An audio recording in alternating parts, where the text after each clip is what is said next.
miarabany fiangonana manao hoe nitsangana tamin'ny maty Kristy. Ampifaliana ry havana no ionana amintsika indray amin'izao maraina izao dia andaontsika hifantoka ny deran'Andriamanitra.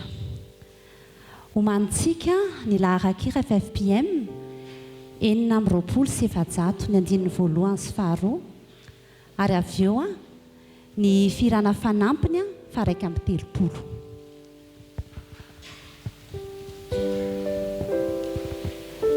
Ny tenin'Andriamanitra no mpanatsika ny fiderana amin'izao maraina izao dia ao Matthieu 9 ny 9:12 sy ny 17.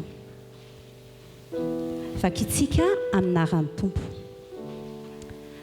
Ary noho ny hariva ny andro dia nentin'ny olona tany aminy ny demoniaka maro ary ny teniny ihany no namoahany fanaratsy ary izay narary rehetra dia nosotraniny avokoa mba ahatanteraka izay nampilazany Isaia mpaminany hoe izy nakandrofintsika sy nitondra ny aretintsika. Ampatsiahivina androany amin'izao maraina izao ny fahefan'i Kristy sy ny fahatsaram-pony. Ny fahefan'i Kristy sy ny fahatsaram-pony. Izany no anompanatsika ny fideranana azy androany. Manana ny fahefana rehetra Jesosy Kristy. Nentina teo aminy ny demoniaka maro ary izay narary rehetra dia nisotraniny avokoa. Izany ny fahefan'i Kristy. Ary ny fahatsaram-pony dia niraisiny daholo nentin'ny olona teo aminy ireo demoniaka sy marary dia niraisiny nisotraniny. Andao no jeritodika ny lasantsika tamintsika nanatona ny Jesosy Kristy io dia andaontsika androany ahatsiaro indray izany fahefany, fanasitranany, fanafahany. Fa afaka mijery ihany koa tsika ny ampitso tazan-davitra hoe mety mbola izy tokoa ny aretina zavatra mafy fa afaka manatona anazy tsika, manana fahefana ary feno hatsaram-pony tompontsika. Ndao hivavaka tsika hiderana azy. Manome voninahitra anao izay Jesosy Kristy amin'izao maraina izao. Mankalaza ny anaranao lehibe izahay noho ny fahefana nananao. Manana fahefana amin'ny fanahy rehetra ianao. Na fanahy tena fa voafatotry ny demonia aza dia ahafahanao. Manana fahefana amin'ny aretina rehetra ianao. Nisotranonao avokoa izay teny aminao. Manome voninahitra anao izay Jesosy. Mankalaza anao, manandratra ny anaranao ho avo indrindra. Mitsaoka anao izahay amin'izao maraina izao. Misaotra tamin'ny efa nataonao tamin'ny fiainanay. Ary misaotra ihany koa ny amin'izay mbola ho ataonao aminay. Ataovy sa manatona anao izay Tompo. Aiza vela herikerika ny kafa. Ataovy manatona. Ataovy sa mitondra ny aretina rehetra, ny fatorana rehetra. Ny ota izay mbola mety afenipeninay na mangeja anay. Fa ny masonao tario izahay mba tena hanatona ilay mpanavotra. Amin'ny anaranao Jesosy. Amen.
ambarany Matthieu toko 9 andininy 17 dia toy izao: mba ahatanteraka izay nampilazaina any Isaia mpaminany hoe izy naka ny rofintsika sy nitondra ny aretintsika.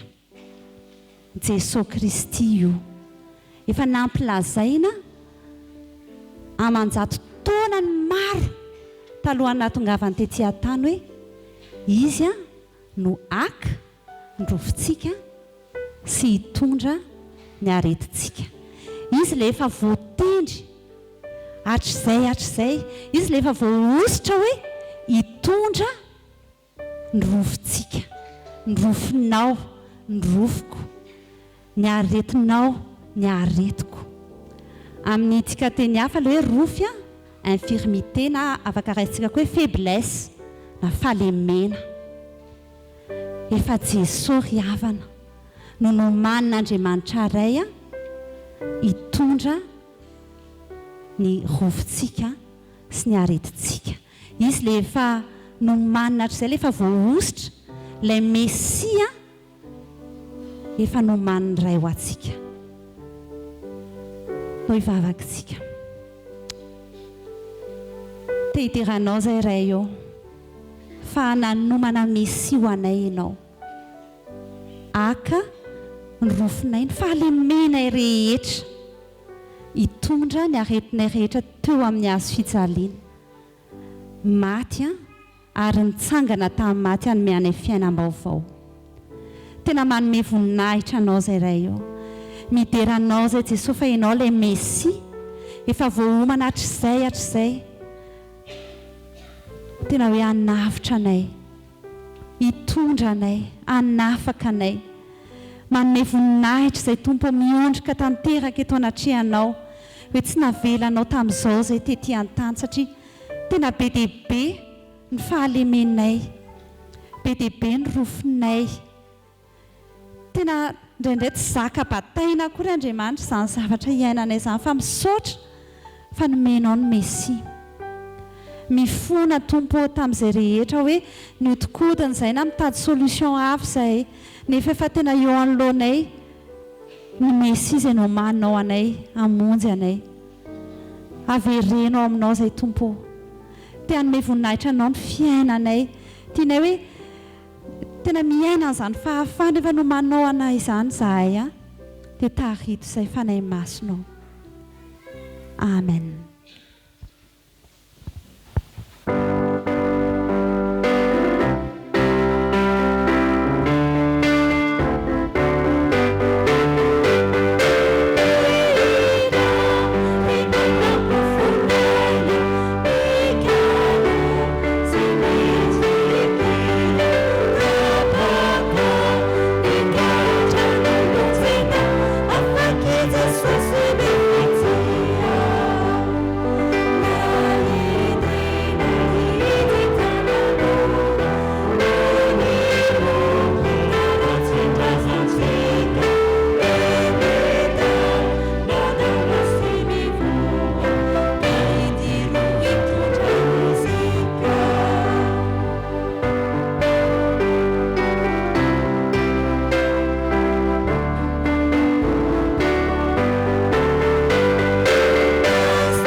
an'Andriamanitra ikaikan'ny voninahitra. Amen. Anio alahady fa folon'ny volana Jolay taona 2024 alahady fa efatra manaraka ny Trinité alahady ny sampana tanora kristianina manerana ny sahany FJKM impanjinantsika ny loha hevitra iorenana finoana ny fanompoana. Riavana malala ho amin'ny tompo ho amin'ny fanahinareo ny fahasoavan'i Jesosy Kristy tompo. Amen. Aoka hitsangana ny fiangonana. Isaotra sy hideran'Andriamanitra isika amin'ny alalan'ny salamo manao hoe Alleluia. Midera ny anaran'i Jehovah, midera ianareo mpanompon'i Jehovah, ianareo izay mipetraka ny tranon'i Jehovah. Ao anatin'ny kiandrany tranon'Andriamanitsika, midera an'i Jehovah fa tsara izy, mankalazana ny anarany fa mahafinaritra izany. Fa Jakoba no fidian'Andriamanitra Jehovah ho azy, ary Israely ho raikitra soa azy. Amen.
Tsika ray malala rainay amin'ny alalan'i Jesosy Kristy tompo manatona anao izahay asan'ny tananao mahatsiaro tompo fa tsy tahaka izao izahay raha tsy noho ny famindrapo sy ny fahasoavana avy aminao.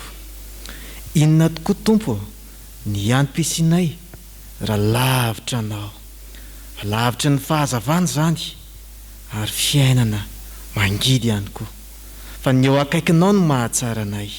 Mitady anao izahay ankehitriny mba manatrea anay tompo, ary mba hankasitrao izao fanompoam-pivavahana ataonay izao fa te ahazo aimba-vao izahay, mba te hifaly ao aminao izahay, ary mitady fampaherezana afa aminao izahay. Amin'ny anaran'i Jesosy Kristy Tompo nanaovana ny vavaka. Amen.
Vavaksika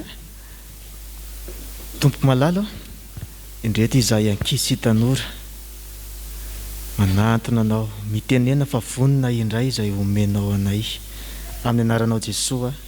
Amen. Dia mbola manantitra ny fiarabanantsika rehetra ihany amin'ny anaran'i Jesosy Kristy Tompo dia ny ao amin'ny Josoa toko faharoa ny andiny voalohany no angalantsika ny fampianarana ny amin'ny anio. Josoa toko faharoa ny andininy voalohany.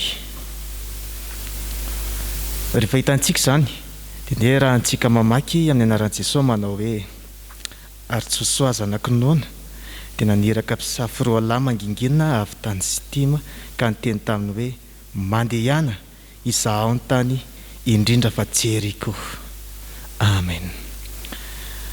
Inona moa ny loha hevitrika amin'ity volan'ity ankizy? Dia veritsika miaraka tsara isa 2:3 iorenana amin'ny finoana ny fanompoana. Ity tantara anankiray ity dia tantara anankiray mahafinaritra tahaka ny ohatran'ny hoe mijery sary mihetsika ireny tsika rehefa mamaky azy. Josoa nandihy an'i Mosesy. Rehefa maty Mosesy dia Josoa no tendren'Andriamanitra hitantana ny zanak'Israely hiampita ho any tany Kanana.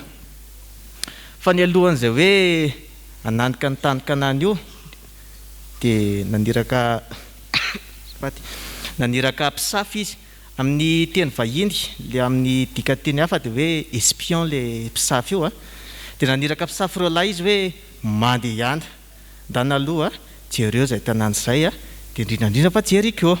Dia nahenao an'izany le Jeriko dia taitra ny mpanjaka sady efa nalaza raha teo hoe zanak'Israely matandraka izany man'Andriamanitra mahery izany. Andana dia davinareo zany espion izany na hoe ireo mpisafy ireo. Dia nitadiavina izy ireo dia sofa nisy an'izay hoe Rahaba. Io Rahaba io nefa mponina ao amin'ilay Jeriko io any dia nafien'ireo, nafien'ny Rahaba izy. Dia inona moa no ahasoahana amin'izany? Rehefa andeha hanatanteraka ny fanompon'Andriamanitra ianao, rehefa manompo an'Andriamanitra ny fonao ianao dia tady teo fa na ny fahavalo aza dia ataon'Andriamanitra ho namanao. Dia tady teo fa na ny fahavalonao aza dia ataon'Andriamanitra lasa fitaovana entina hanampiana anao. Tantara anankiray ana mpitandrina tany avaratry ny nosy tany izy ity. Tondra fiangonana 110 izy. Dia sahirana kely ity mpitandrina anankiray ity amin'ny fanenjehana ireo fitandreman'ireo. Dia mitotototo manenjika roa isan'andro pasteur hanendrehana izany asa izany. Dia inona nefa mbola misy tsikery avy aty amin'ny fiangonana ihany hoe pasteur koa tsy mahavita azy pasteur ito koa tena kely aina kely tsy mba manao ny asany ara-dalàna tena rehetrarehetra teo izany. Dia ohatran'ny hoe avy amin'ny olona indray le izy dia ohatran'ny hoe zavatra hafa ny hitany. Efa ny pasteur tena hoe mikely aina mihitsy hatanteraka an'ilay asa fanompoana. Fa silamo anankiray teo amin'ny toerana io ry havana nianatra amin'ny pastera, nahitany zany hoe fiafiany pastera zany. Dia inona nataon'le mpitandrina le silamo io? Nividianany ireny atao hoe moto reny ity mpitandrina ity. Ary tsy aritry le silamo eo mihitsy. Silamo efa nieritreretra hoe fahavalontsika kristianina, tsy hoe fahavalo moa zany fa hoe tsy tiantsika kristianina izy. Dia niditra tao am-piangonana mihitsy ity silamo ity. Dia zao ny teniny teo anaty fiangonana: raha zany eo amin'ny toeranareo izy dia menatra aho. Fa raha izahay silamo manana mpitandrina tahaka ny nananareo amin'ny pastera, tsy ataonay tahaka an'izao ny fiainanao izy. Zany ry havana, rehefa tena hoe manao ny asantsika isika, manao ny asan'ny fanompoana ho an'i Jesosy Kristy Tompo dia tady idio tahaka n'izay hoe tamin'ity andron'ny Josoa ity, dia le fahavalo mihitsy dia Tompo hikasoka amin'ny fony ireny fahavalo ireny, lasa ho namanao ireny, lasa mpanampinao ireny. Dia teraina ny Tompo eo anatin'izany, mbola any izay mpitandrina izay nanao an'izay hoe fizarana taminay izay. Dia ndeha averintsika farany ary ilay izay ho ataontsika tsinjery teo amin'ny anaran'i Jesosy, manao hoe: ary Josoa zanakinona dia naniraka mpisafy lahy mangingina avy tany Sitima, ka niteny taminy hoe mandeha ihana izaho ny tany indrindra fa Jeriko. Dia hivavakitsika. Jesosy, mba ame fo mazoto izahay anao ny asa fanomponao, amin'ny anaranao Jesosy. Amen.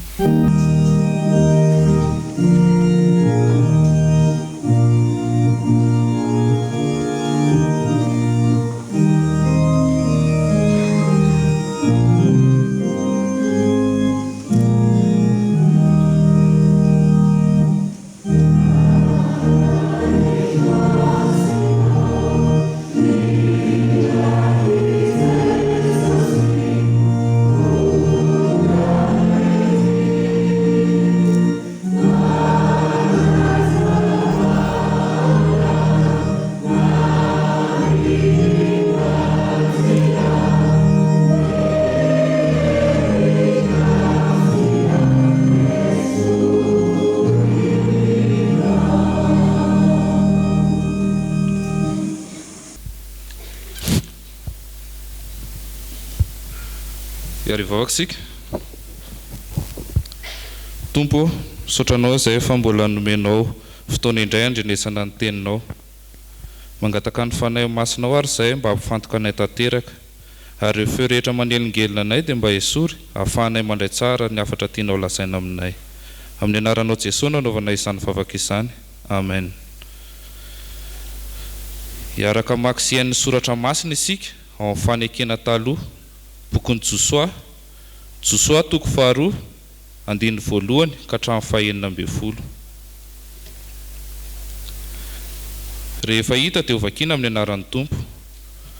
Ary Josoa zanakinona dia naniraka mpisafy ireo lahy mangingina avy tamin'ny Sitima, ka niteny taminy hoe mandehana izaho ny tany indrindra fa Jeriko. Dia nainga izy ireo lahy ary niditra tao an-tranon'ny vehivavy janga anankiray atao hoe Rahaba ka nandry tao. Ary nisy nilaza tamin'ny mpanjakan'ny Jeriko hoe injao misy olona avy tamin'ny zanak'Israely tonga aty izao alina izao hisafy ny tany. Dia naniraka tao amin'ny Rahaba ny mpanjakan'ny Jeriko ka nanao taminy hoe avoay ireo lehilahy tonga ato an-tranonao ireo fa hisafy ny tany no ny haviany. Dia nalaindra vehivavy izy ireo lahy ka nafeniny aroy izy. Tonga taty amiko ihany tokoa ireny lehilahy ireny nefa tsy fantatra izay ny haviany. Ary rehefa maizina ny andro ka ho idina ny vavahady dia lasa nivoaka izy ka tsy fantatra indray izay nalehany. Injeo faingana izy fa ho tratranareo.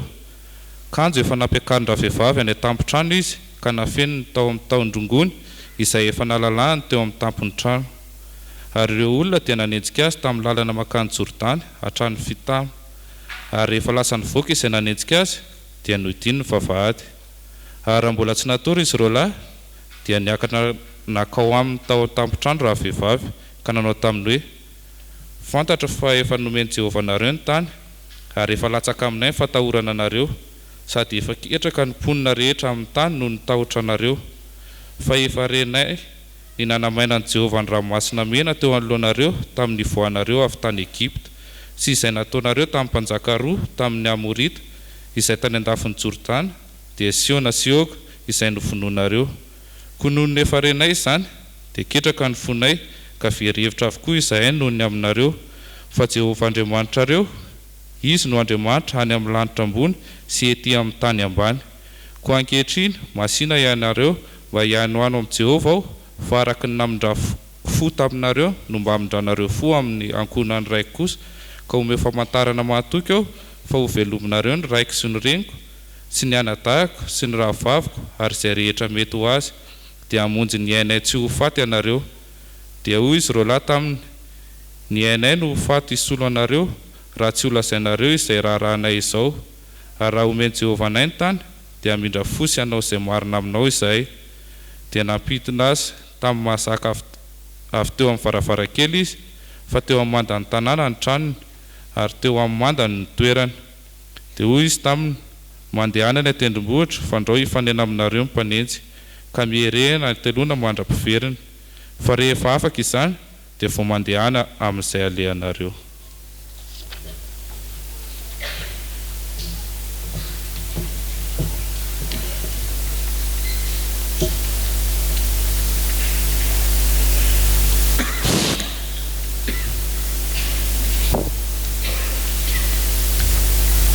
Hotohizantsika ny famakiana ny soratra masina ao amin'ny fanekena vaovao, filazantsara araka ny Matthieu 7:1-10 ka hatramin'ny 17.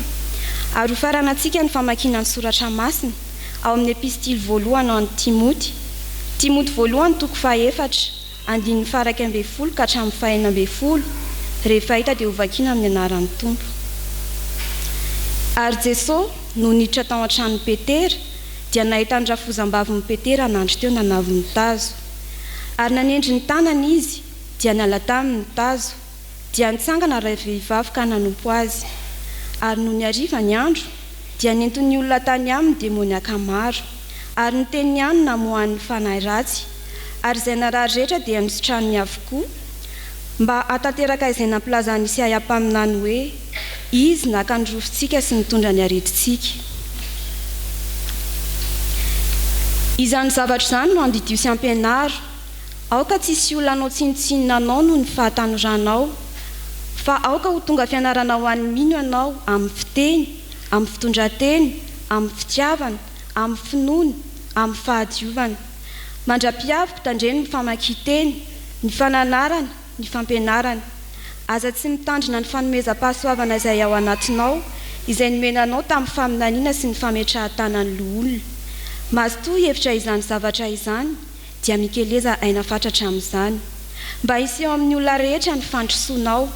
Tandremo ny tenanao sy ny fampianaranao ka mahareta amin'izany, fa raha manao izany ianao dia monjy ny tenanao sy izay miaino anao. Amen. Amen.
Vola hitombo ao anatintsika fiangonana ny ry havana ny fahasoavana sy ny fiadanana avy amin'ny fahalalana tsara an'Andriamanitra sy Jesosy Kristy tompontsika.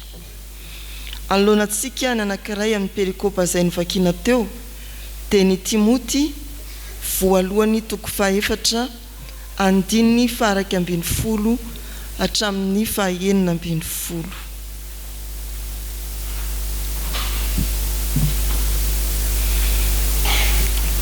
Taratasy nosoratany Paoly ho an'i Timoty izay zanany ara-panahy fa notendreny kosa mba hitondra ny fiangonana anankiray izay nandalovany Paoly ary nametrahany ny filazantsara ny Jesosy Kristy.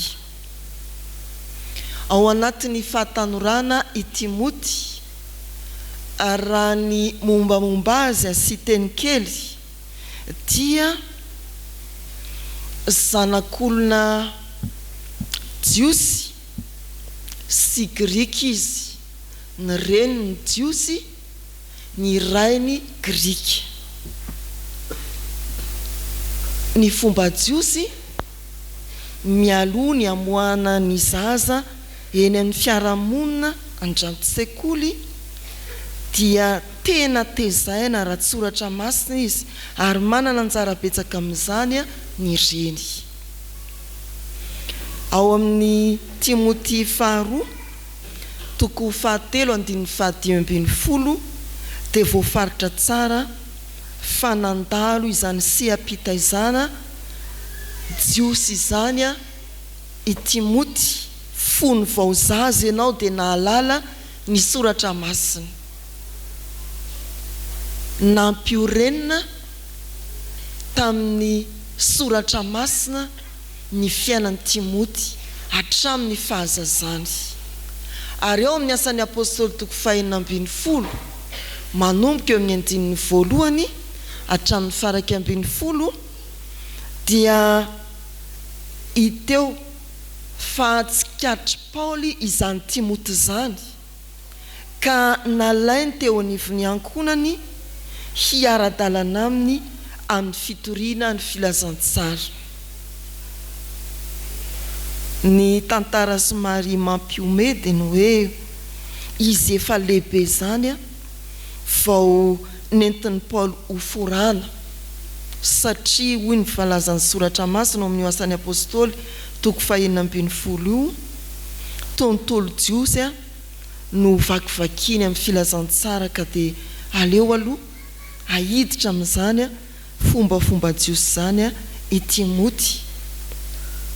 Izay Timoty raha asiana teny kely eto amin'ity taratasy ity ary dia efa miantsoroka ny asa fitondram-piangonana i Timoty, lay voataiza fony kely, lay notsongaina manokana tao anatin'ny betsaka ary dia indro afaparana.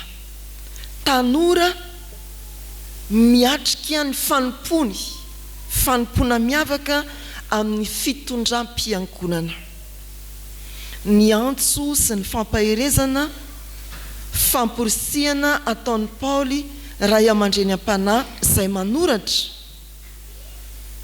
dia be dia be raha ny 9:10 hatramin'ny 9:20 ireto telo reto no tsongaitsika.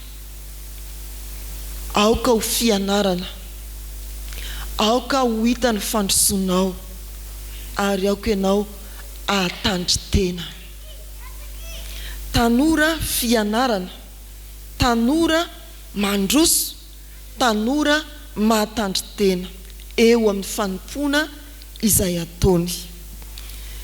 Ny 2:12 dia izao ny voasoratra amin'ny anaran'i Jesosy: aoka tsisy olona anao tsinotsinona anao no ny fahatanoranao, fa aoka ho tonga fianarana ho an'ny mino ianao amin'ny fiteny, amin'ny fitondran-tena, amin'ny fitiavana, amin'ny finoana, amin'ny fahadiovana. Fianarana ho an'ny mino. Ilay mpanompon'Andriamanitra ao anatin'ny fahatanondrany apetraka ho fianarana ho an'ny fiangonana, ho an'ny mino. Ny hevitry ny teny hoe fianarana ry havana dia toy ny hoe sary voalohany mipetraka mba ho jerena ary arahana amin'iny avokoa ny ataony rehetra. Raha apetraka eo amin'ny fijoroan'ny kristianina dia ny hoe hitantaratra eo amin'ny kristianina izay sary tokony hojerena sy alaitahaka. Azo vakiana eo amin'ny fiainako sy ny fiainanao ny maha kristianina antsika.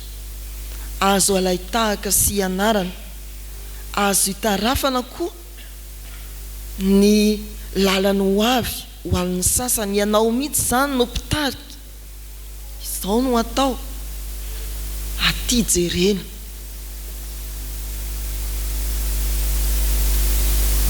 Mahavariana ny tanora mijery ny atao hoe top modèle. Indraindray rehefa mamoaka sara ny sasany any amin'ny tambajotra any dia misy manao resaka kely hoe top modèle mihitsy. Top modèle dia pilatro izay mitory hatsarana mihoatra noho ny rehetra. Izay ny voambolana hoe fianarana eto. Tena modely apetraka mitory ny hatsarana mihoatra noho ny rehetra. Raha mety mahatsiriritra ny tanora maro zany hoe ho tonga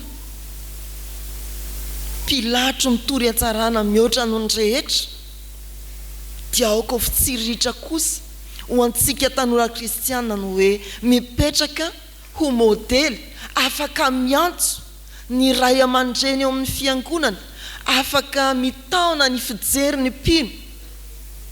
Any aminao ianao mijoro fa modely fianarana. Misy zavatra maromaro tany saina eo ny 5:20 amin'ny fiteny, amin'ny fitondran-tena, amin'ny fitiavana, amin'ny finoana, amin'ny fahadiovana. Zany ry havana no iantsonantsika. Alahady ahatserovana indrindra ny sampana tanora kristianina FJKM ity alahady ity, ary hitaomana antsika tanora na mpivavaka voaka sy miditra ny fiangonana isika, na manana anjara fanompoana eo amin'ny fiangonana, mety ho mpitarika koa eo amin'ny asan'Andriamanitra, dia mijoro ho sary tsara azo alaintahaka ary afaka hitaona olona amin'ny fijoronao ho modely. Izany no antso antsika eny amin'ny fiarahamonina. Ianao manintona ny masony olona hafa mihitsy, tsy hoe manao kavinila na koa mandoko volotapana mainty ka masitona ny masony olona, na manao taovolo miavaka, fa voajerena ianao dia olona miavaka. Olona mpanakanto hoe olona miavaka ianao.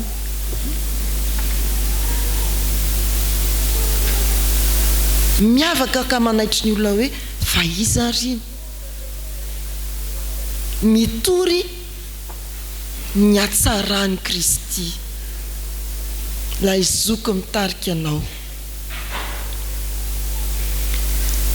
Ry havana malala rehetra amin'ny tompo, isika rehetra no antsona ho amin'izany fianarana ho an'ny mino. Raha makeny amin'ny fiarahamonina dia tsy mitondra izay ianaranao avy any amin'ny fiarahamonina hiditra aty am-piangonana, amin'ny fiteny, amin'ny fisainana, amin'ny fitafy, fa ny avy aty amin'ny fiangonana no entina mankany amin'ny fiarahamonina. Izany ny atao hoe fianarana. Tsy mianatra ny ataon'izao tontolo izao na zay filaza eny amin'izao tontolo izao, fa mampianatra ny fiangonana sy ny fiarahamonina. Matsisy ianao hoe ka zany ny fiteny na zany ny fanao any dia andeha entina hiditra aty. Tsia, mazava ny soratra masina, ianao ny fianarana fa tsy ianao ny mampianana no ampianarina. Eo amin'ny faharoa dia tazantsika amin'ny 5:5. Ianao mandroso sy hita fa mandroso no tadiavina. Zao ny voasoratra amin'ny anaran'ny Tompo. Mazotoa hevitra izany zavatra izany dia mikeleza aina fatratra amin'izany mba hiseho amin'ny olona rehetra ny fandrosonao. Miady ho any aloha, olohany fa tsy ho rambony.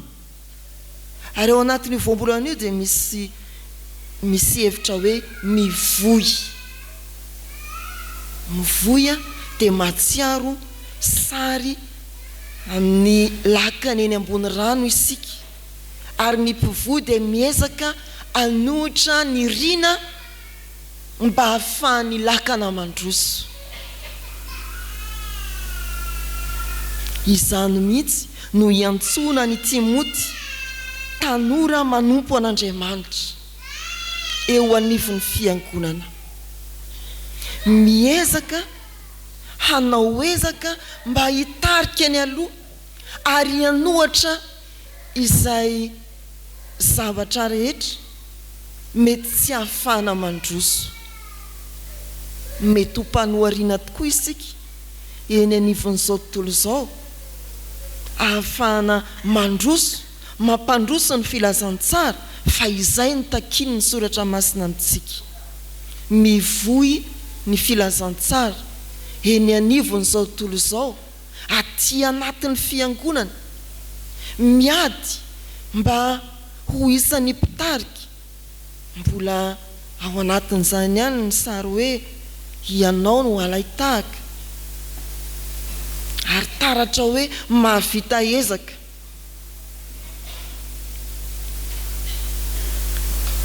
Tanora tsy miady amin'ny fiainana rehefa no hita, miandry tolorana fotsiny. Tanora tsy mivoy ny filazantsara, fa voizin'izao tontolo izao dia atopatopany rehaka izao tontolo izao iny. Tanora manao izay vita, fa tsy manao izay tratry ny aina amin'ny fanompoana. Mba tsy ho tanora tahaka izany isika, tanora kristianina, fa tanora tena miady ho an'ny fandrosoan'ny tenanao, ho an'ny fandrosoan'ny fiangonana, ny ankonanao sy ny fiarahamonina. Izany no itaomany Paoly an'i Timoty, ary ampaherezina antsika koa.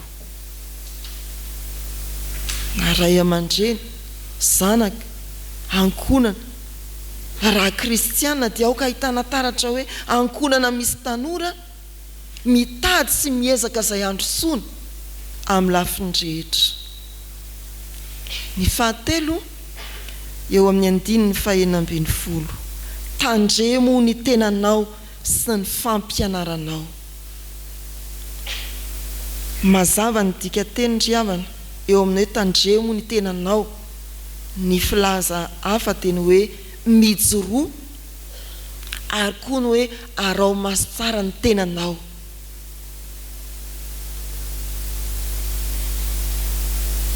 Mijoroa ary arao maso tsara ny tenanao. Entina manoloana ny fitaratra tsika ry havana, azotsika ny hevitra izany teny izany. Tandremo ny tenanao sy ny fampianaranao. Mijoroa arao maso ny tenanao. Raha ny tany tanora hoe impiry ny jery fitaratra ianao, vao tonga manoloana ny fiangonana, anao ny anjara fanompoana. Tany an-trano impiry ny vezivezy teo amin'ny fitaratra, tatsy ambadika tatsy mbola nanompo kely tamin'ilay fitaratra be ve?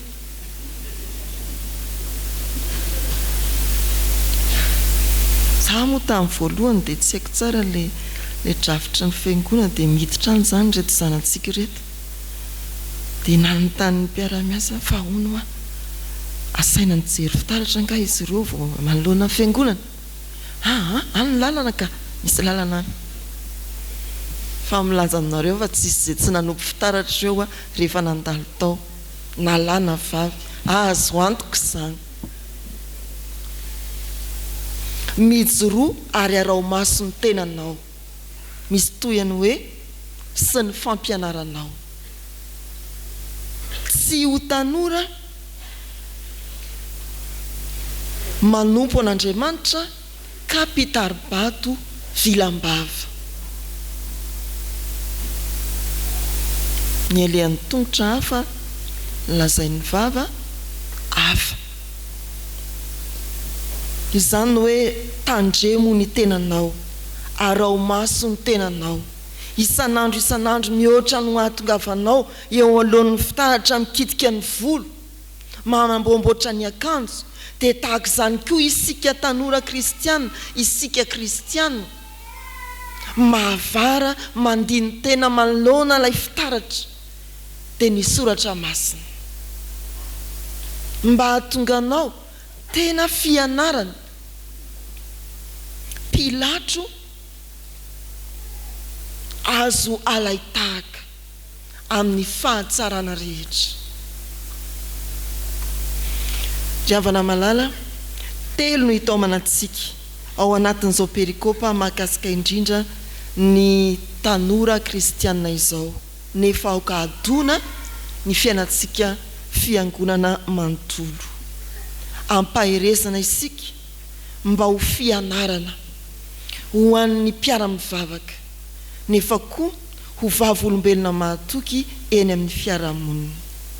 Ampaherezana isika mba hivoy ny filazantsara eto amin'ity zao tontolo izao, mpanohitra ny fahamasinana ity, vohizo ny laka ny filazantsara, ary ataovy izay ahitana taratra ny fiangonana eny aloha mba hitarika, fa tsy ao aoriana hanaraka ny onjana izao tontolo izao.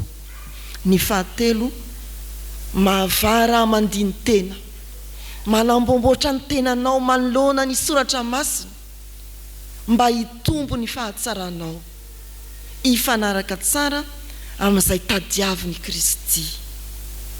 Tanora fianarana, tanora mandroso, tanora mahatandry tena. Ho an'Andriamanitra ny voninahitra. Amen.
Arkivavakantsika revana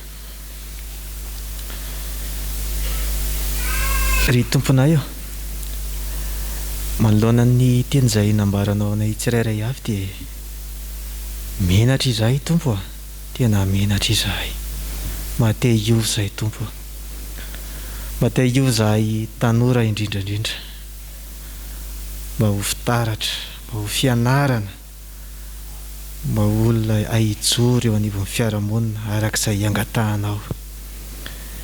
Variana loatra izay Jesosy, variana loatra izay amin'izao fiainana mandalo izao. Variana loatra izay amin'ny resaka rehakin'izao tontolo izao. Eny misy fotoana ary izay dia manao tsy fanao mihitsy. Ka mienatra Jesosy, amin-drao foy izahay, amin-drao foy izahay, fa tsy mba nandateraka ny sitraponao, tsy mba nanao arak'izay nangatahanao sy endrasanao aminay izahay, fa nandeha tamin'ny entsom-po indrindra Jesosy Kristy Tompo ny amin'ny resaka tsy fifehezan-tena fa fihezin'ny fitaovana maro samihafa, dia indrindra dia anatin'izany resaka tambo androtra serasera. Jesosy Kristy Tompo, ifonanay fa dia tena voafatra izahay, fiangatahanay dia mba hanafahanao amin'ireny aza, fa indro izay tena vonina iova,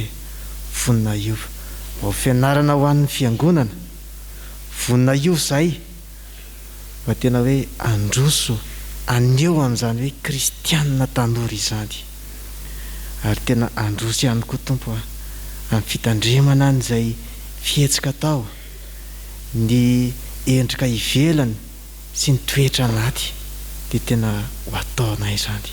Amin'ny anaranao Jesosy Kristy Tompo no anaovana ny vavaka. Amen.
Ry havana malala, antsika izay neky tokoa ny fahotantsika tena hatrehan'ny Tompo, ary ny bebaka marina tokoa mitsangana ndre ny teny somahafaly atolotry ny tompo antsika, ho famelana ny helitsika.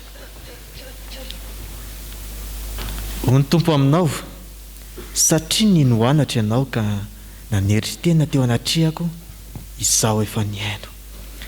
Izao efa nandevina ny fahadisoanareo tahaka ny fandevina ny zavona, ary efa nandevina ny fahotanareo tahaka ny fandevina ny rahona, koa miverena amiko, efa nanavitra anao aho, efa tonga ny zanak'olona hitady sy hamonjy ny very, voavelan'ny elon-kareno ny anaran'ny masina. Alleluia, amen. Ambara amin'ny anaran'ny Tompo fa voavelanareo midy arary ny anarany.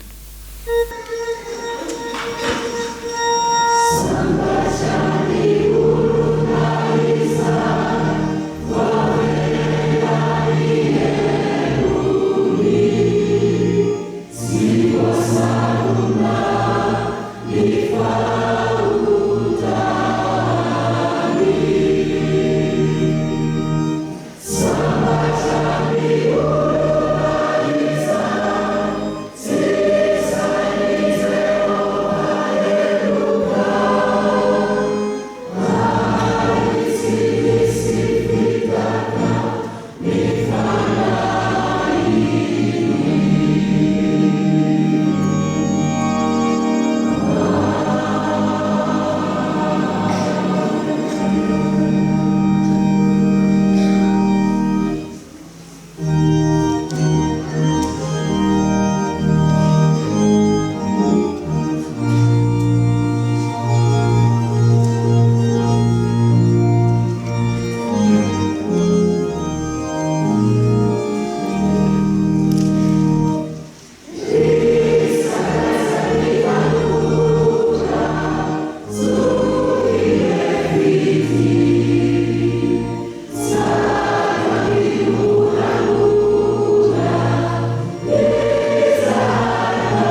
antsika izay vao vela helika dia ndeha ambarantsika ampade maso ny finoantsika araka ny fanekem-pinoana larana voalohany izay manao hoe mihinan'Andriamanitra raitsy tompanao ny lanitra sy ny tany aho ary mihinan Jesosy Kristy zanalahy tokana tompontsika izay nitorotoronina tamin'ny fanamasina nateraka Maria Virjiny nijalana na Ponto Pilato nitsangana tamin'ny maty tamin'ny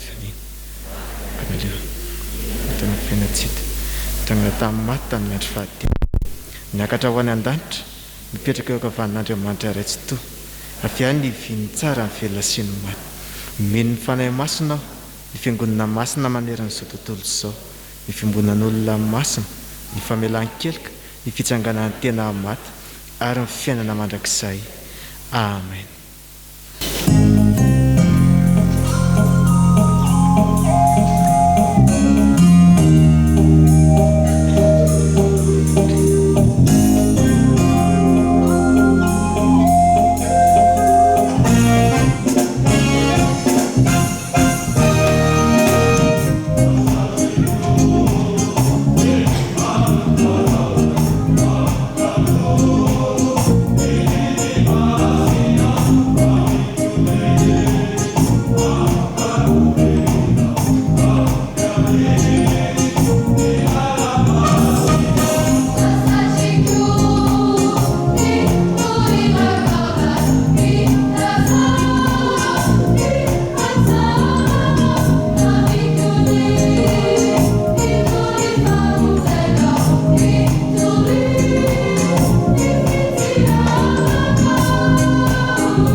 dia ry havana hiaraka iomina ao anatin'ny vavaka fangatana isika ivavakantsika ry Jesosy Kristy tomponay indro a manatona anao a sy mitondra ny tanora eo anatrehanao izahay tompo raha eo tsy miafina aminao fa fantatra aho fa maro tena maro amin'izao andro farany izay iainana izao a ireo fakapanahy ireo izay misintona ny tanora hivarina anao zavatra mamofady ny ankabeazana anao zavatra tena hoe maharikoriko ao ihany koa tompo ireo ahelony izao tontolo izao fanatontoloana ireo tambajotra tseratsera isa maro isan-karazany ray malalo mba harovy amin'ireny ny tanoranay mba harovy amin'ireny izahay Jesosy tompo tena me masika mihitsy ny fahavalo amin'izao fa mba harovy mba hanana tanora vanina izahay ary mba hanana tanora vonina ihany koa vonina amin'ny fanomponanao vonina mba ho fitaratra eo anivon'ny fiarahamonina vonina mba hoeraka ao Jesosy Kristy tompo indro ary Jesosy napetraka ao ny sampanantarona kristianina eo anivon'ny FJKM tena misaotra sehatra izay ahafahana mitaiza ireo tanora mba tahio ireo birao tolosaina izy amin'izay fomba hitondrana sy tantanana ny zanaka ao Andriamanitra mangataka ihany koa izahay amin'ny fampitaovana izay mety ilain'izy ireo na resaka arabola ary santsy izao dia vomeo fa ao anatin'ny fahefanao izany dia eo ihany koa ny kristianina tanora zandriny ireo tsampanatona kristianina eto amin'ny fitandremana isotro fitiavana apetraka eo ampilatananao zany Jesosy mba azoto amin'ny fanompona ny ankizy ary andeha araka ny sitraponao ry Jehovah Andriamanitray dia ny fanahinao masina hitarika azy dia mba ampionina ihany koa ianao Jesosy tsy ho an'izy ireo rehetra fa ho anay manontolo mihitsy mba tena hoe ay ampionina n'izay rehetra nomenao anay fa tsy hitady zavatra fa izay ivelany ao aminao Jesosy Kristy tompo fa iombona anay ny tenin'ny Paoly apôstôly ampo anay ny fahasoavanao misaotra fa afaka mitondra an'izany eo anatrehanao izahay indro ihany koa Jesosy Kristy tompo mivavaka izahay ho an'ireo izay tsy salama ao anatin'ny andro ririnina maro ireo karazana aretina mipoitra amin'izao fotoana izao fa noho ny teninao fa ianao Jesosy Kristy tompo efa nitondra ny aretina rehetra inonay izany fa Andriamanitra marina ianao tsy mampandainga ianao ary inonay ny fahamarinana izany ho tanteraka amin'ireo izay mitady fahasalamana izany Jesosy dia misaotra ihany koa Jesosy Kristy tompo fa afaka hitondram-bavaka ireo izay tsy hanasa amin'izao fotoana izao izahay hitanao fa tena hoe mafy ny fiainana kanefa Jesosy mbola ao ireo olona na asa aza mbola tsy hananana akory lasa vesatra ho an'ny fiarahamonina ianao nefa nilaza fa aoka ho pitarika Jesosy Kristy tompo mameo ny asa izay sahaza ho azy ny tsirairay avy ahafahany mamelona ny tenany ahafahany mamelona ny ankonana mba tena ho fitaratra tokoa hoe ay tokoa zany ny atao hoe kristianina fa mino izahay fa Jehovah Andriamanitra ilay tompony tompo mpanjaka ny mpanjaka tompony fahefana rehetra izay nahary an'izao rehetra hita masina izao zany momba anay sy efa mialoha lalananay amin'izay ataonay rehetra ao anatin'izao ihany koa dia hitondra ny hitahitanay tsirairay avy izay ka mba hianoy ny vavaka mangina izay ataonay tompo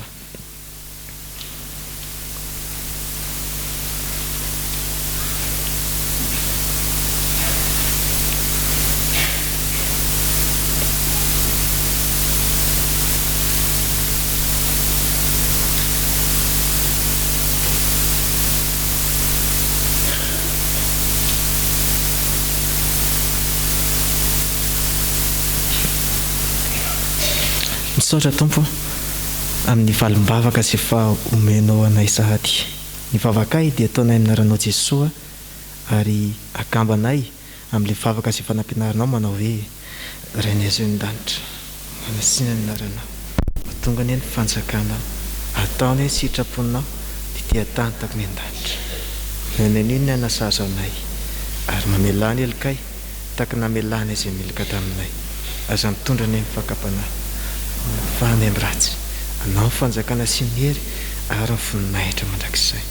Amen. Hira voalahatra mialoha ny tsodrano 790 andininy voalohany ary andininy fadimy aorian'ny tsodrano.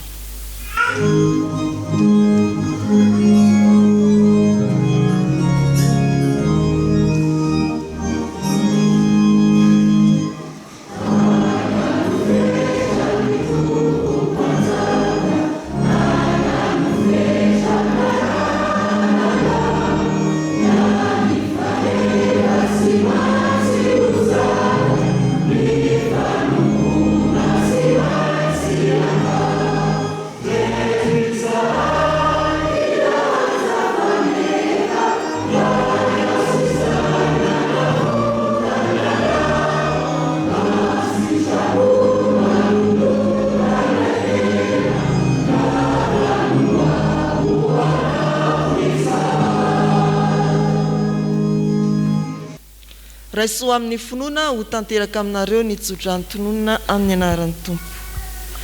Andriamanitra ny fiadanana amasina anareo samy ho tanteraka dia aoka harovana avokoa ny fanahinareo sy ny anareo ary ny tenanareo ho tanteraka tsy anatsiny mandra-piavin'i Jesosy Tompontsika.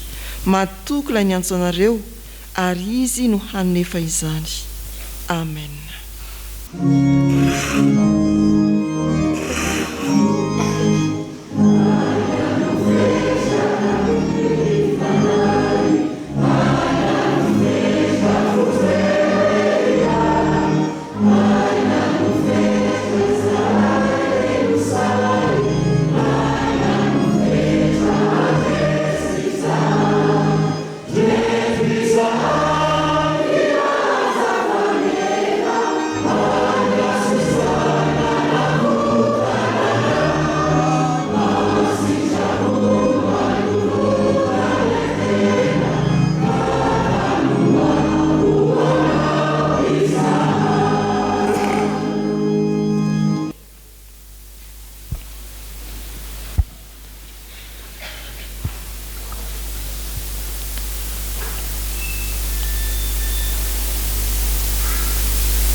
Ho an'Andriamanitra irery anany ny voninahitra amin'ny anaran'ny Ray sy ny Zanaka ary ny fanahy masina.